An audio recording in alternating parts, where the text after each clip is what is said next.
Okay, so we are ready to start.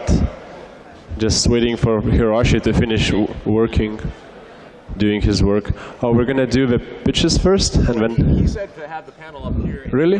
interrupt the pitches and do whatever. Just be, obnoxious and... I'm not moving. I'm staying right here. Yeah, just... This guy, he thinks like he's the top of the world. He's a king or whatever. Just... What would you like? Tell me what to do. Just please sit down. Sit down. Yeah. Okay. Can we ask Patrick on stage and Claudia as well? Sit down. I'm gonna sit down. Bring it up here. So these are going to be our panelists. And the panel is about winning competitions and how to leverage the success of competitions and generally about competitions. Thank you. And so we're going to have Patrick, who won a competition. If you were here yesterday, Patrick was giving a talk, and he won launch competition, which is like a really big thing in the States, really big competition, and he won with his startup. We'll have Hiroshi, who just knows so much about competitions, and he said he's gonna, he's gonna ask some really difficult questions. And we're gonna have Claudio, who, as you might have heard today, he won Startup Weekend last year, and he's been completely nailing it with his startup. But before that, we had App Camp about a month ago, and App Camp is the biggest hackathon in the region. It has around 500 attendees, over 70 teams, so it's a really big thing. And we'll begin with 3 pitches, the 3 winning teams from App Camp, just to sort of, maybe inspire our panelists to what to talk about. So first up, we'll have Festit, then we'll have WatchR, and then we'll have Co-op Camera. So Festit, please. Do come up on stage. Let's greet them.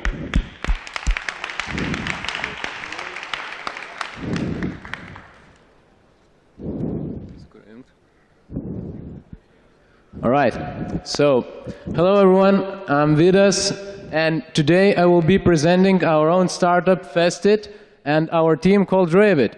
So, to start with, a small share of idea about what is the most popular thing in the world. As it came from Donald Trump itself. He was asked by this famous comedian, what is the most important and popular thing in the world? And the answer was music.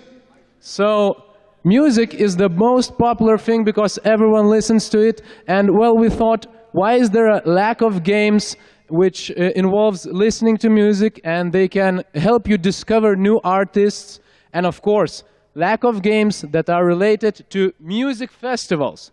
So we decided to build a game which is music festival manager game involving listening to music, building your scenes, building your food tents, organizing it from scratch, and of course coping with hungry people, getting them happy, sustaining clean environment, and so on. And of course this game will be a huge value for the casual gamers and music listeners because it will have a fun simulation, artificial intelligence that controls the participants.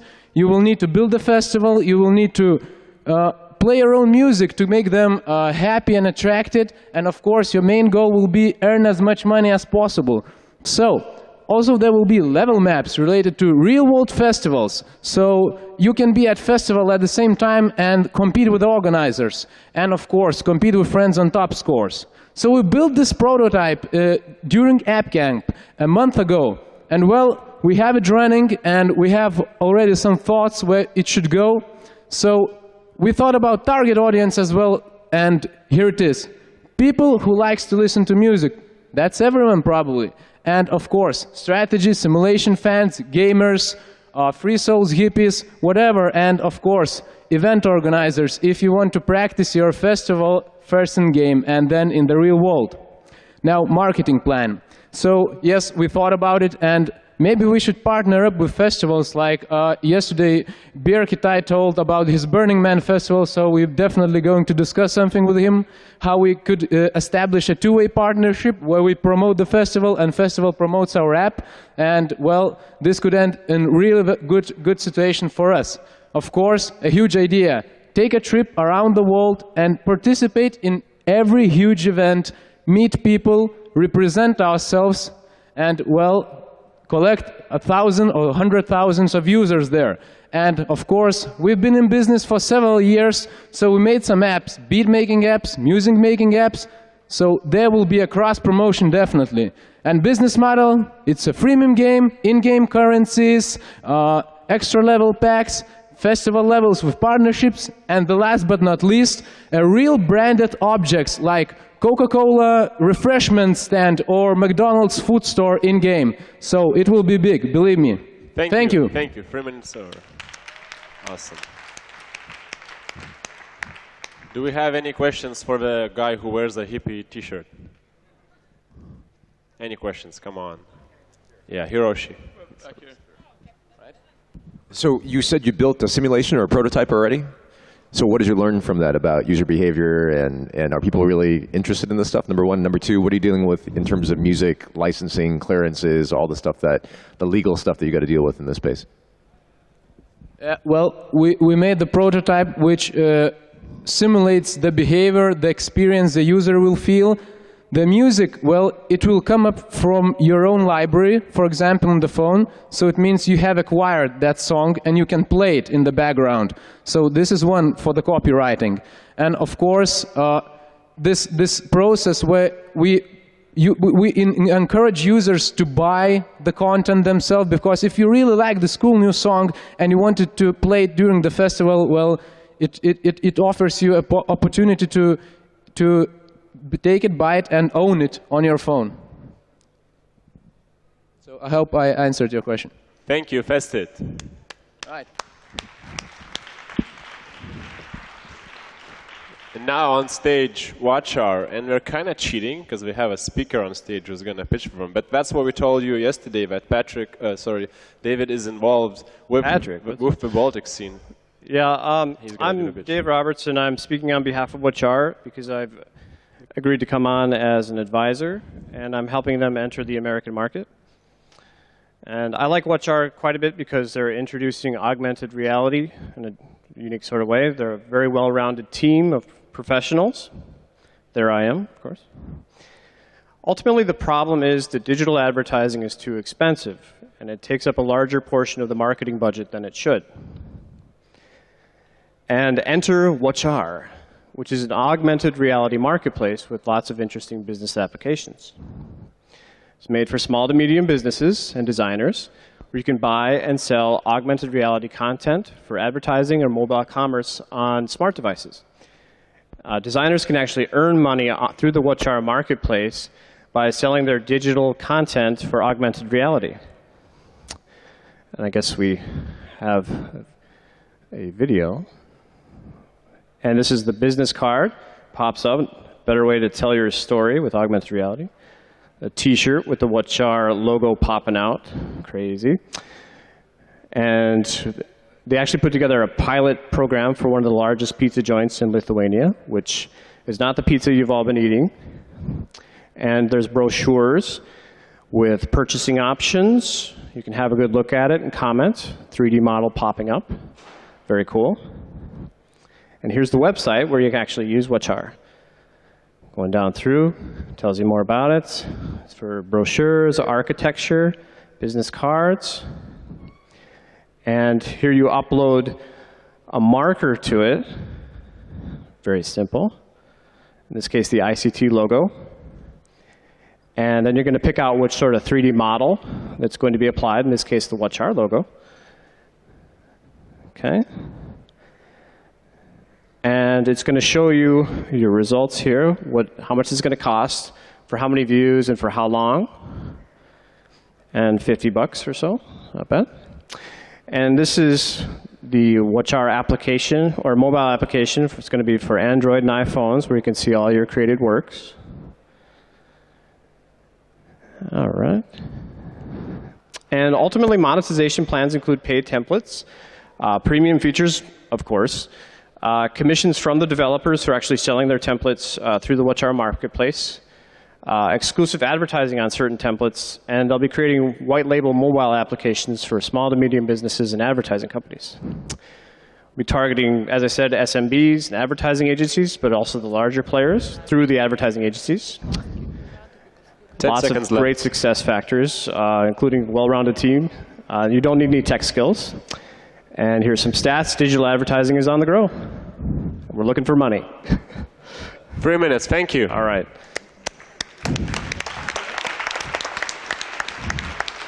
I think it's better that one of the founders here actually answers your questions. I'm kind of new to it, so here you go. Yeah, I'll try to handle the questions if any appears, because David joined us recently. So just please, anyone can have a question. Does anyone have a question? Patrick does. So what's distribution look like here? I mean, you're relying on first getting to advertisers and then having them put QR codes where they would want augmented reality. So what's distribution? How do you actually get to them? I mean, that's always a hard problem with these kind of solutions, these kind of apps. If I got your question correctly, I mean, we're focusing to small and medium businesses plus advertising agencies. So on this stage, we do businesses with those businesses, and end customers and consumers have a relation with my clients. So on the whole, like advertising agencies, they has a really big benefit. Let's say they can make a huge profits for making orders for big enterprises, and he save a huge margins by, for example, advertising agency comes to our store, to our marketplace, creates a solution for augmented reality for, let's say, $500, and then resells it to the big enterprise for 10,000. So it's true. Hiroshi? Yeah, sure. What's the really high-value, must-have use case for augmented reality in the space versus novelty? Isn't that cool? That's neat, interesting. I've seen a lot of that, but what's the must-have use case? You mean for end customers? Yeah. There are a lot of benefits, but one of them is surely for businesses can make not only a 3D experience, but they can make sales by, you've been watching, there was a video making, let's say, a big magazine with, let's say, computers with prices. You can make interactive buttons and make direct sales. It's m-commerce.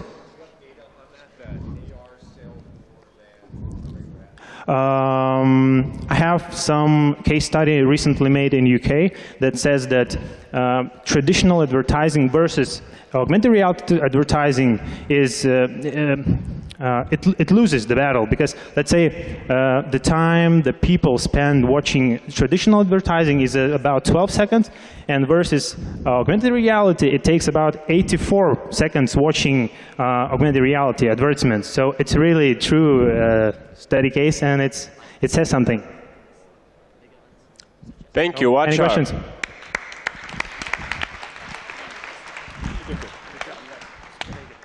Now on stage, co-op camera. Can I have a clicker as well?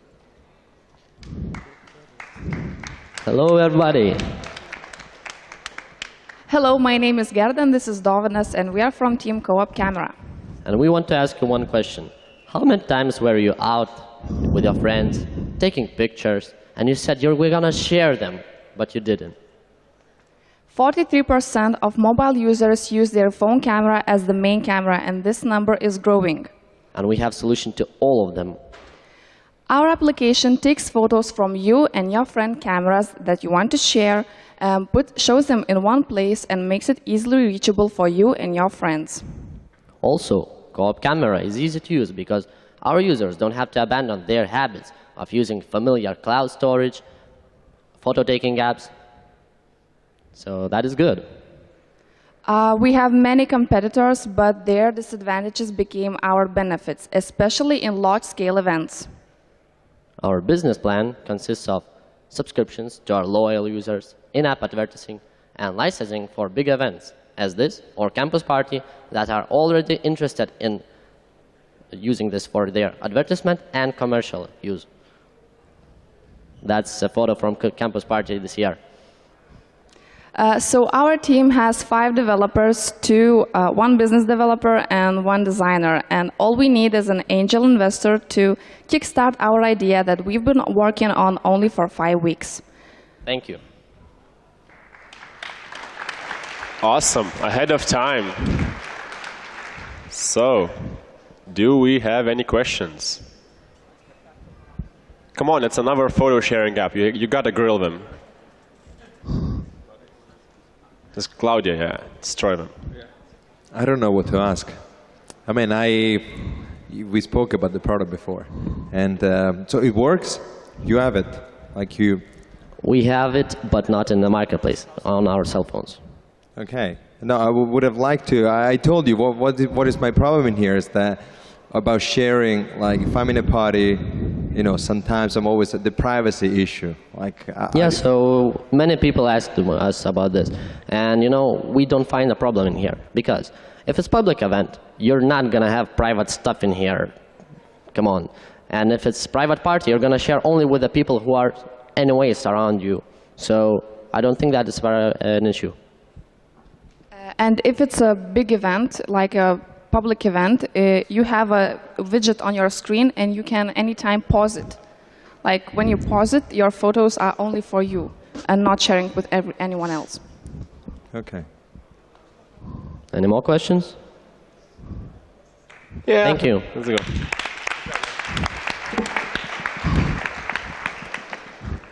Cool, so you can, I'll leave 2 mics for you. And you can kickstart the discussion, and you can just end whenever you feel like, oh, I'll just come on stage and cut you short. Okay. Yeah? Cool. Hi, everybody. So we're here to have a panel on what it means to actually, well, it's great. I mean, we just had 3 startups come and actually pitch. What does it mean when you get involved in one of these pitch events? And then specifically for Claudio and I, we both ended up winning awards at pitch events. What that meant for us, and then we'll kind of talk about what it sort of means overall. So just a really quick, we'll introduce ourselves, and then just kind of open it up and start chatting. So my name is Pat White, CEO and co-founder of a company called Sonata. My particular expertise in this subject was I presented at and won the Best New Enterprise Product Award at the Launch Festival, which is a big festival in San Francisco that they do. Very nerve-wracking. You're in front of 5,000 people, and you get 5 minutes to present, and then they have a much meaner jury than we do. We are really nice people compared to like the jury that they had. So they just they dig into you for about 5 or 10 minutes after your actual presentation. So that was kind of my experience. And then after we won that, we actually went out and raised money. So that's kind of the quick intro. Cool. My name is Hiroshi Wald. I'm Managing Director for Austral Capital Partners. We do early stage investing at the confluence of Latin America and the US market. So I'm going to talk a little bit more about what we do in a couple of minutes. I wanted to ask a quick favor for the audience. Is your chance for 30 seconds you can stand up. Everyone stand up for 1 second. Everyone stand. All right, everyone. And especially the people in the back. Can you come closer to us? Come fill in some of the seats. Come close. We want to be close to you guys. We want to be able to interact, see your faces. There's so much people way in the back. Come on up to the front. Come on up. Please move. We're gonna give you 30 seconds to do that. And Pat's gonna sing. No. It's just that no one wants that. Yeah. Would you sing? Clap. We'll do a clap. Come on. Let's get people moving. Let's get people come up to the front. Come up to the front. I take cha. Take.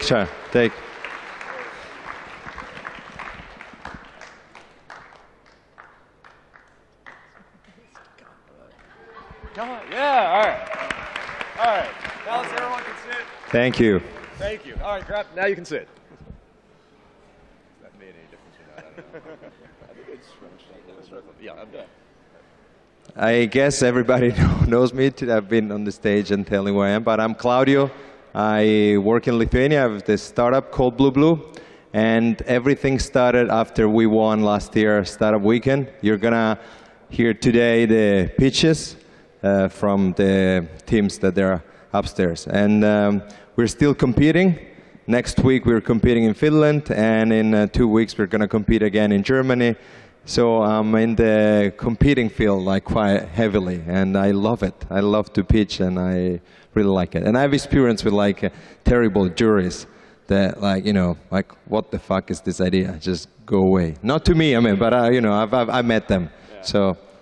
Well, so Claudio, what I wanted to start with actually was, I find it really interesting how you approach this. So for us, and I don't know if this is more an American thing or what, when we got into the festival, we won the award, and we actually haven't done any more pitch festivals since then.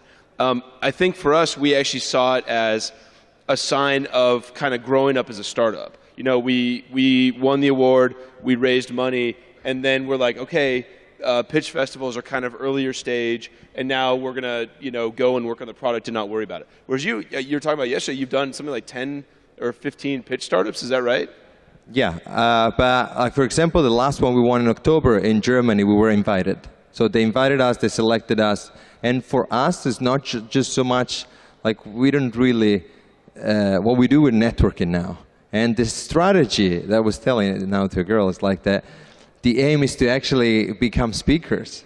And yesterday I opened up, now I'm here. So actually this is working, because from a startup, now you evolve into a speaker, and then they invite you to events, and now you are on the stage with like other speakers, with successful entrepreneurs, VC, and so this is kind of the aim, not so much to win. Well, next week we could win 30,000 euro, the competition. So that's actually interesting. But that's super interesting. So can you directly, and this is a hard question in a weird way, but can you directly trace the money that you raised? You raised money, right?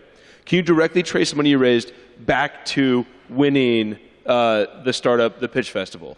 Yes, it was connected. I think the second winning we did internationally, it was the validation for the Lithuanian investor that, okay. The second time you won. Yeah, we won here in November. Then I didn't have actually like a structured team. It was just, a bunch of slides. And then we went to like a few months after in Riga, we won this international, like 5 finalists. And then the phone call started to, like the phone started to ring, and that's when we closed the deal. Interesting. So it took you sort of 2 startup events to kind of get the validation that you needed to raise the money. Is that? I think they wanted to, it was just almost a one-man show. It was like, it was kind of some people helping, but they wanted to feel that this money was going to go, they liked me. Everybody told me, I trust you, like, money are here. Like, but we want to see, like, that there's something more, that there is that you can actually create a team, and so it took me some extra time to figure it out. Interesting. So Claudio, we'll come back to kind of our perspective on this, but Hiroshi, let's talk about the VC side of this. You probably go to a lot of these things, whether it's hackathons, and I know whenever I go to hackathons and hang out, we always see VCs have been invited to judge them. What's your perspective on this? I mean, for us winning an award, at launch, are you going to call me up and try to give me money? I mean, what's your perspective? I've had a chance to attend a lot of these, as you said, and I think they're great. I think competitions are awesome. I think it's a great way for any entrepreneur to get out there in front of people. If you've never pitched before, if you've never interacted with an investor, if you've never actually had a chance to go out in an environment that has folks that can give you great feedback, I think it's a great thing to do. The question for me as an investor is, what's the quality of the process that you went through, right? So what is this competition that you won? It may be awesome locally. It may be something that's really well known in a local market, but in the U.S. market, it may not be something that hits anyone's radar. And that's nothing against the local competition, but it's just not something that would get you an automatic call, get you an automatic beeline to an investor. So for me, I think it's really not about the winner or the loser of the competition. If I'm sitting through the entire competition, I'm watching everybody, right? And I'm looking for certain criteria. And if that individual meets criteria, whether they win or not, I don't really care. It's really about the product, the market, the entrepreneur, the financial risk, and are they hitting some buttons that make me curious? And if that's the case, I'm going to come talk to you regardless of what the judges say at any given time. So to paraphrase that and get more insight on that, you love these because it's a grouping of a lot of startups you get to see really quickly, but then you're going to make your own independent analysis of each of them and then talk to the entrepreneurs afterwards and things like that. Yeah, I think that's a fair assessment. But I think if you've won a competition, well, how many people have actually done a competition in here? Just out of curiosity, raise your hand. One, yes. Go high. And what was your experience? Was it positive? Raise your hand if it was a positive experience for you. Did you actually raise money as a result? One. Okay. Two. All right. So I mean, I think that sort of goes with my experience of these things, is that you should do them because you never know. And one of my things is that life is nonlinear, right? You never know what you're going to get. So go and show up. Keep doing the competition. Go and talk to people. Now, my one question though would be, when do you have time to build your business? If you're speaking, right? If you're on these panels, if you're now suddenly becoming a competition guy, I start to worry about, are you focused on building a company? Yeah, that's definitely it's a problem. And now, for example, we're raising money, so we are raising another round, and that's why we're also going around. Going back to Germany and talking about the nonlinear thing, we won this Idea Lab. They might not tell anything to you, but then we went to Tel Aviv the week after, and I was some people were talking behind me, and they mentioned Idea Lab. And I had the bag with me that I was like, guys, Idea Lab, first place, right here. And they were two investors. And there was another guy that started to talk and said, well, I invested in a couple of companies. Like one was Facebook, and then I'm in Tesla. And then this guy is the early investor in these companies. And now we're emailing. And so for me, I'm still, the first time I won in here, I was like, if you would ask, did you compete before?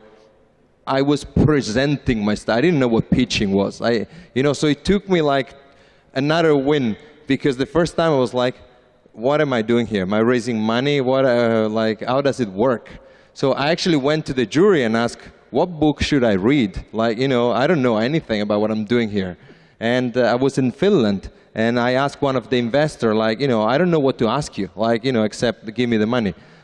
So do you have a book to recommend me? And this guy was like, venture deal. Read this and you will, then you have something we can talk about next time we meet. So that's what I did. I went to the jury and I asked how do I educate myself? Because I'm new and I haven't done this before, and that's how I use it. So let me ask you, how has the reception been from the juries that you've had? Has it been really brutal? Have you had, I'm sure there's been kind of varying degrees of it, but maybe is there a story that was the absolute worst thing that anyone said to you in front of 1,000 people, as part of a jury, or did that not happen? No. I've been in one competition this year where there was one guy from TechCrunch, that. Probably you know what I'm talking about, and it was pretty harsh, but I think it's part of the game, because then you see someone on the stage asking, we asked for $200,000. And then someone that you don't know tells you, this is the shittiest idea ever. And you go I'm sorry. You're asking me money, and then you don't know me. I tell you, this is ugly idea, and then you, you should be still proud of what you're doing. This is a test, as I see it, because there's going to be problems, and this is part of the problem. Yeah. So I think one thing I will say, though, is that pitch competitions are really skewed toward extroverts, right? So if you like being on stage, if you like talking to people, you've got charisma, this guy, right? Perfect pitcher. But it doesn't mean that if you're an introvert and if you're quiet and you don't like doing this kind of stuff and you're shy, that you don't have a viable business, right? There are a lot of really interesting companies out there run by people that don't like to be out in front. So the pitch competition, I want to be really cautious that don't get obsessed about the pitch. That's not what your business, that's not what a founder is all about. Right? It's easy to start thinking, oh, I just got a great pitch. It's awesome. I'm going to get money. The best pitch on the planet is that I have 100,000 customers signing up every month, and I need help trying to manage this growth. That's a pitch, right? And then we can talk about what kind of business you're in and how much money you're making. But remember, focus on your businesses. And also do some great pitching, but don't let yourselves be discouraged that if you don't enjoy being up here, because it is definitely biased toward extroversion. Well, and I'll add to that, which is something that I've noticed. This reminded me of a funny story from launch, which was that actually the first big VC meeting I ever had with one of the top 3 Silicon Valley VCs, top 4, whatever, came right after launch. And what had happened was this guy, he's really well known in the Valley. I was super excited. He agreed to take a meeting with me right after launch. And on stage with the company that had come right before me, he had actually committed $250,000 on stage to this other company. And the company was doing, it was an interesting idea. It was not what I would say like, wow, this is the next Google. It was a very interesting idea. And he had just committed $250K like that. So I'm like, oh man, this guy is going to love what I'm doing. And he hated it. It was really funny and very inspiring, I guess, to see, that VCs are not always omniscient, or I guess you can see things differently than VCs. And then I'll add to that, which is that what you can take from that is how important design is in pitch competitions. So being an extrovert is very important, and then having really good design can tip things in your favor. So if you are thinking about doing a pitch competition, you have to make your product look absolutely amazing. Otherwise, you are not going to have a lot of success, because it's the sizzle that'll actually get people to award prizes and things like that, not necessarily the substance behind it. But one thing I want to say, sometimes for me the most important part, what I'm looking for sometimes when I pitch, it's to get critics, because when a pitch, it's a moment when actually they will tell you where you're weak. They will actually give you this gift of telling you, what about the grammar in my case? So they made me think, people, they have this belief, okay, if someone comes to me and tells, this is the best idea ever, I know that already, kind of, I believe that. But when they come to me like, what about marketing? How do you go there? And then I understand, maybe I don't win the competition, but that's the most valuable information I'm getting. Like, okay, he just told me that I didn't convince him and maybe 50% of the audience because of this issue. So it was a lot of iteration for me. Every critics I got, I put it back in the pitch to make sure that from the audience, I was going to get always like, okay. And around 2 minutes, I sell the cookie then, and it goes like, wow, this is the wonderful idea. So, but I had to address all these critics that I got like one by one. And that actually is one of the tests, at least for me.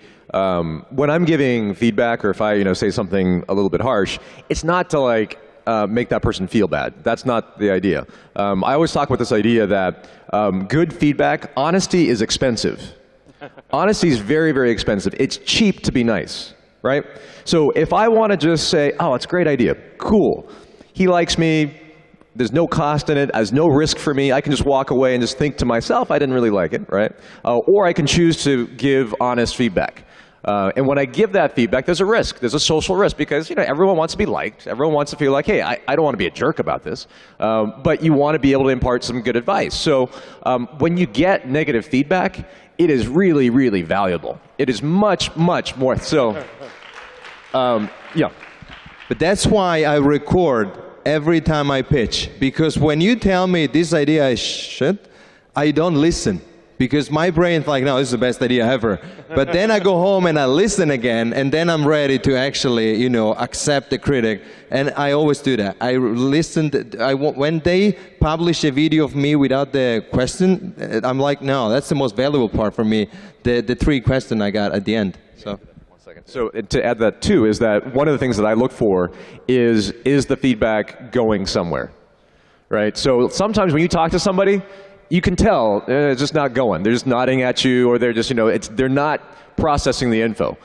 So what they're doing, what we're talking about here is if you're recording, and if you're taking that feedback and you're actually working with it, that's fantastic. It's a great sign for a good relationship moving forward. Well, let's shift just a little bit. Are we out of time? Dude, all right. Oh, 5 minutes. Okay, perfect. Let's shift just a little bit. I think this will be a really useful part of this. So we talked about pitch competitions. I'm sure a lot of people here at some point would like to raise money or potentially go that route. And Hiroshi, especially from your perspective, what goes into a really successful pitch to a VC? I mean, obviously, if you can come up and say, I have 100,000 users, that's awesome. Everyone wants to do that. That's tough without, that's why you raise money. So what goes into a really successful pitch from entrepreneurs? In terms of a successful pitch, there's a couple things. Number one, in your first pitch, what you're really looking to do is build some credibility. So who's been on a first date? Who's been on a first date? Okay, cool. So on that first date, how many of you showed up with baby names, wedding location, and a ring? Yeah, okay. Where's Peter from Prezi? That's number one thing that I noticed that first-time founders, early founders make that mistake. You come on the first date, and suddenly you've got all the dreams in front of you. And it's really just about getting to know each other. It's about sitting down and saying hello, right? And then if that first date goes well, then you go on a second and a third. And then it takes time for you to eventually get married. And it is a marriage with an expiration date, right, when you're getting an investor. So number one is that we're looking for a relationship building opportunity, not someone that's looking for a one-night stand and that wants a check on that first date. So that's first thing. Second thing is, credibility. So we're going to ask you some questions. And I'll talk about this in a few minutes, but we're looking at 4 different risks. So we're looking at the market risk, we're looking at the financial risk, we're looking at the technical risk, and then we're looking at the team risk. Those are 4 things that you have to address as you talk about your company. So market size, is this something that a lot of people really want to use? Is this a major problem? Is this a real problem to solve? So Shira talked about market fit, right? Does this product actually make sense? There are so many entrepreneurs that have a really cool piece of technology and they love it, and it's this neat thing, and then you ask, well, who's going to buy it? What problem does this really solve? And then it sort of turns into, I don't really know, right? So if you have a clear answer for the problem that gets solved, great. And then we're going to talk about the technology. So I've asked a couple questions here. You heard me talk about this. What's the really difficult thing that you have done technically? What are you most proud of technically in your company? Because we want to make sure that someone can't come along in 5 minutes and recreate your product, right? It can be very easy for someone to take a lot of ideas that we've heard today. So we want to make sure that there's defensibility. So there's a lot of other stuff that you're looking at, but ultimately, I won't go through the full list, is that you're building a case for why this thing should exist and why people are going to love it and why a huge amount of people are going to have their lives positively impacted by your product. And you're building credibility personally. And the way that you build credibility personally is answering the questions in a way that makes sense. So, I mean, we're looking at 3 things: head, heart, and hands, right? So how you think, why you're doing what you're doing, and are you taking action? Are you moving forward with your business?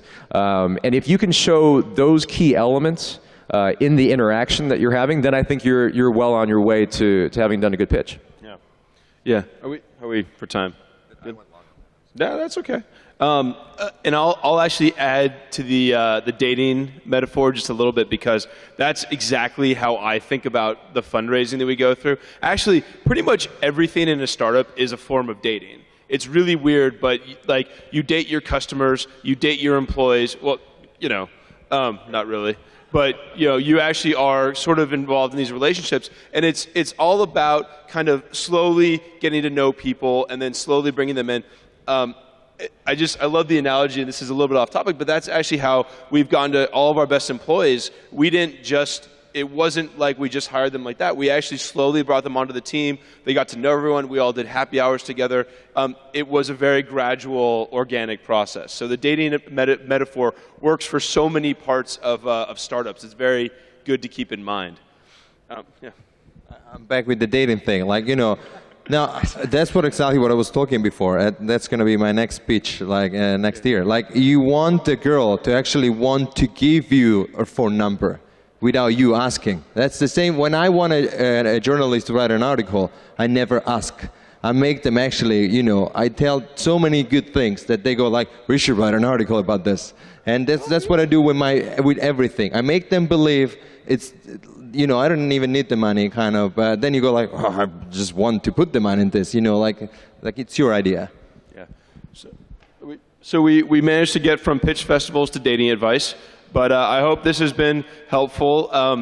I think I would sum up by saying you absolutely, if you have the chance, you absolutely should do a pitch event. It is phenomenal experience. It is such good practice. It is really hard to get up in front of 5,000 people or 1,000 people, whatever it is, and talk about your ideas, and then have someone bag on you for 5 minutes afterwards, rip on your ideas.